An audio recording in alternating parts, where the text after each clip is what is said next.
37번 약식명령에 대해서 정식 재판을 청구한 피고인이 2회 불출석한 경우 소촉법 23조 및 시행규칙에 따라 송달 불능 보고서가 접수된 때로부터 6개월이 지나도록 소재를 확인할 수 없는 경우에 해당하지 않더라도 곧바로 피고인의 출석 없이 심리를 개정할 수 있다. 플러스 이 경우 증거동의도 의제됩니다. 이건 뭐 별 판례는 아니고 여러분들 피고인 불출석 특례들 있죠? 불출석 특례가 상당히 많이 있는데 특례가 이제 각각 이제 별개로 어떤 피고인의 출석 없이 개정이 가능하다, 골석 재판이 가능하다 이런 얘기예요.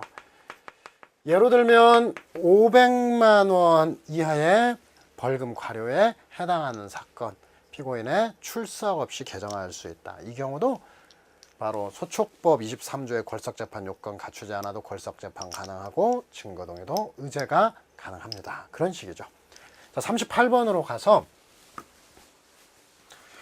본래 증거물이지만 증거 서류의 성질도 가지고 있는 이른바 증거물인 서면을 조사하기 위해서는 증거 서류로서 조사 방식인 낭독, 내용고지, 열람의 절차, 증거물로서의 조사 방식인 제시의 절차가 함께 이루어져야 되고, 일단 증거 신청인 제시 또는 낭독, 그 다음에 그 내용을 고지 열람하도록 해야 된다 했는데, 바로 이제 증거 서류는 형사소송법 292조가 낭독을 하도록 하고 있고, 증거물은 제시를 하도록 하고 있어요. 이 낭독과 관련해서 이제 낭독이 안 되면 내용 고지가 적합하면 내용 고지, 그 다음에 내용 고지보다 열람이 적합하면 열람으로 하고, 이러한 방식은 원래 기본적으로 제출인, 그 다음에 법원이 직권으로 할 경우에는 법원 직권으로는 소지인이나 재판장이 하는데, 이 재판장은 누구에게? 법원 사무관 등에게 할 수 있다. 사무관 등에게 제시하도록 혹은 낭독하도록 이렇게 할 수 있다. 뭐 이런 식의 순서들이 있다는 거죠. 그런데 바로 실무상 인정되는 증거물인 서면은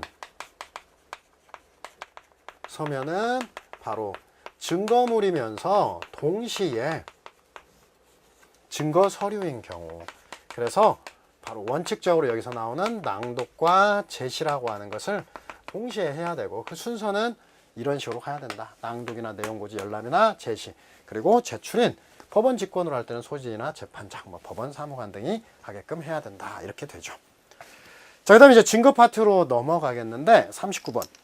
운전 시점과 혈중 알코올 농도 측정 시점 사이의 시간 간격이 있고, 그때 혈중 알코올 농도의 상승기로 보이는 경우, 이 상승기는 언제예요? 음주 후 30분 이내죠. 음주 후 30분 정도를 얘기하는데, 바로 항상 사람이 술 마시고 이제 상승기다, 그러니까 초과했다 하더라도 상승기니까 초과 안 했다 이렇게 주장하는 경우가 있다. 그러나 그러한 사정만으로 무조건 기준치를 초과한다는 점에 증명이 불가능하다고 볼 수 없다. 여러 가지로 이것도 증명할 수 있다라는 거예요. 상승기라 하더라도 음주를 증명할 수 있다, 이런 얘기고요. 이 판례가 최근에 2개 나왔죠. 자, 그 다음에 이제 40번으로 내려가서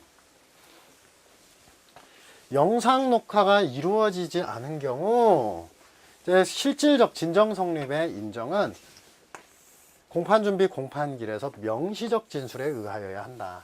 단지 실질적 진정 성립에 이의하지 않았다. 조서 작성 절차와 방식의 적법성을 인정하였던 것만으로 실질적 진정 성립을 인정한 것으로 보아서는 안 된다. 이것은 이 실질적 진정 성립이 추정되지 않는다는 얘기예요. 또한 특별한 사정이 없는 한 이른바 입증 취지 부인 증거를 냈는데, 자, 조서에 기재된 대로 말하였나요? 말한 대로 기재되어 있습니까? 하니까 입증 취지 부인 이렇게 얘기했다.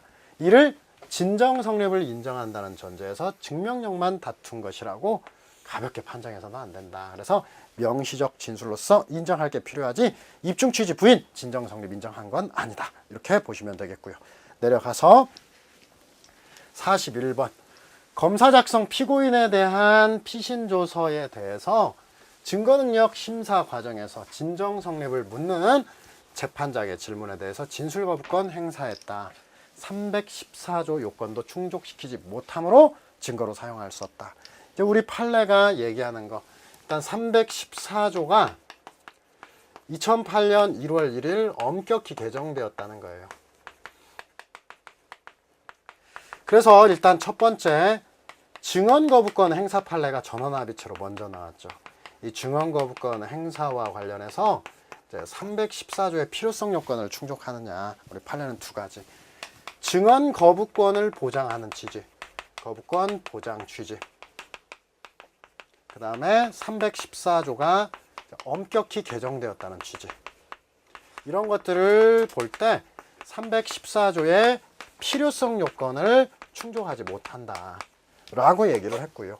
이 판례에 따른 판례, 똑같은 취지의 판례라고 하는 게 바로 진정 성립에 대한 성립에 대해서 질문에 대해서 진술 거부권을 행사했을 때, 이때도 마찬가지로 어떻게 받느냐, 진술 거부권 보장 취지, 그 다음에 314조가 엄격히 개정된 취지, 314조의 필요성 요건을 충족하지 못한다라고 봤습니다. 그래서 이거 잘 시험 나오니까 봐두시고요. 42번으로 내려가서 보겠습니다. 314조, 특히 신빙할 수 있는 상태에서 증명은 단지 그러한 개연성이 있다는 것으로 부족하고, 항상 증명이라고 하는 것은 합리적 의심의 여지를 배제할 정도에 이르러야 된다. 그리고 이러한 것은 똑같은 요건을 조문으로 하는 316조 2항의 특신 상태에도 그대로 적용된다라고 하는 건데, 일단 특신 상태에 대해서 보겠습니다. 이 특신 상태는, 특신 상태를 정리하자면, 일단 특신 상태는 진술 내용이 진실하다 이게 아니고, 어떻게 진술에 혹은 서류 작성에 임의성과 신빙성을 담보할 만한 구체적이고 외부적인 정황이다. 그래서 술 취해서 횡설수설한 것도 아니고, 진술거부권도 고지받고 적법한 절차에 대해서 똑바른 정신 상태에서 행한 얘기다, 이런 의미다. 즉 말이 이루어진 정황이 믿을 만한 정황이라는 거고요. 두 번째, 특신 상태는 추정되지 않고요, 증명이 요구된다. 그리고 이런 특신 상태는 증거 능력 요건이니까 검사가 거증 책임을 진다. 다만 이것은 순수한 소송법적 사실로서 자유로운 증명으로 족하고, 다만 자유로운 증명이라도 이러한 증명이라고 하는 것은 합리적 의심이 없는 정도에 이르러야 된다.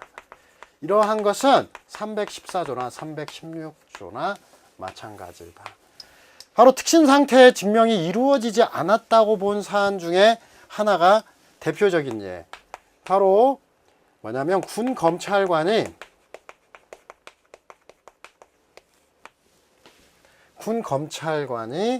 과테말라에서 호텔에서 뇌물 공여자를 조사해서 진술조서를 작성했다. 이러한 경우에 있어서 형사사법 공조 절차라든지 아니면 영사를 활용한 방법 조사를 하지 않았어도 위수중은 아니다. 그러나 특신 상태가 의심스럽다. 상태가 의심스러워서 전문 법칙에 따라서 증거로 쓰지 못한다 라고 얘기를 했어요. 자, 그 다음에 이제 43번으로 내려와서요. 공판기일에 피고인이 출석하여 증거로 함에 부동의한다는 의견을 진술하였으나 그 피고인이 출석하지 아니한 공판기일에 변호인이 출석하여 종전의사 번복하고 증거로 함에 동의하였다. 증거동의 효력이 인정된다. 했는데 틀렸다. 바로 기피, 상소, 증거동의. 판례는 증거동의까지 얘기하죠. 그래서 기상동의가 바로 변호인이 피고인의 명시의사에 반할 수 없는, 의사 반할 수 없는 변호인의 독립대리권이다.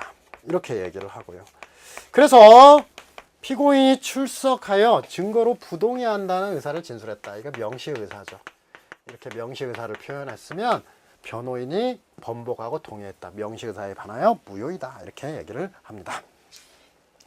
44번 피의자 신문조서의 아주 최근 판례입니다. 공소사실을 유죄로 인정하기 위한 구성요건 요소나 핵심적 정황에 관한 사실이 기재는 되어 있습니다.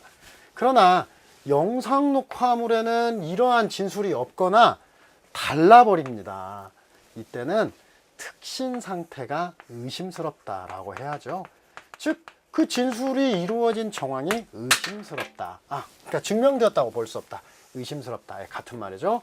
그래서 특별한 사안이 아니다. 그래서 대충 보니까 시장인 피고인이 건설사업과 관련해서 20억 뇌물수수 약속, 2억 3천만 원 수수, 부정한 청탁을 받고 하도급 공사를 주게 하거나 식당 운영권을 주게 함으로써 재산상 이익을 공유하였다는 내용으로 기소되었는데, 피고인에게 뇌물을 공유하였다거나 요구에 따라 제3자에게 뇌물을 공유하였다는 진술이 피고인이 기소되기 전에 사망하여 진술한 갑이 이미 사망했다. 그래서 검찰의 이 피신조서, 갑에 대한 피신조서, 뇌물 공여자의 피신조서가 문제되었는데 이제 314조로 가겠네요. 그런데 그 진술 내용이 의도에 맞춰 임의로 삭제, 가감까지 됐다. 그래서 갑에 대한 3회 피신조서에는 어떻게 됐고 제안했고 도와주겠다, 이렇게 됐다, 이렇게 해서 이렇게 구성요건의 핵심적인 정황에 관한 사실이 기재되어 있는데 영상녹화물을 보니까 그러한 진술도 없거나 내용도 다르다. 그러면 최소한 특신 상태가 의심스럽다. 이게 314조와 관련해서 필요성과 특신 상태가 나오는데, 이 특신 상태가 최소한 이게 의심스럽고 합리적인 의심이 없는 정도로 증명이 안 됐다라는 취지의 판례라고 하겠습니다. 자, 45번을 보겠습니다. 45번을 보면 이건 45번 제1심 공판조서에 제1심 법원이 공개금지 결정을 선고한 후 수사관들에 대해서 비공개 상태에서 증인신문 절차를 진행한 것으로 진행됐다. 1심 공판조서에 비공개 상태에서 증인신문 절차를 기재됐다. 이것은 공판조서의 이제 배타적 증명력, 소송 절차와 관련해서는 배타적 증명력이 있다. 그래서 일단 공개금지 결정 선고 여부에 대해서 공판조서 이외에 다른 방법의 증명이나 반증은 허용되지 않는다. 이 판례는 사실 아주 유명한 판례예요. 실제로 재판이 제대로 공개되었는데 왜 비공개로 써있느냐 하고 검사 측에서 반론을 제기했지만, 그러나 이 사안 자체에서는 공판조서에 기재되어 있기 때문에 공판조서의 기재대로 믿겠다라고 한 판시 사항입니다.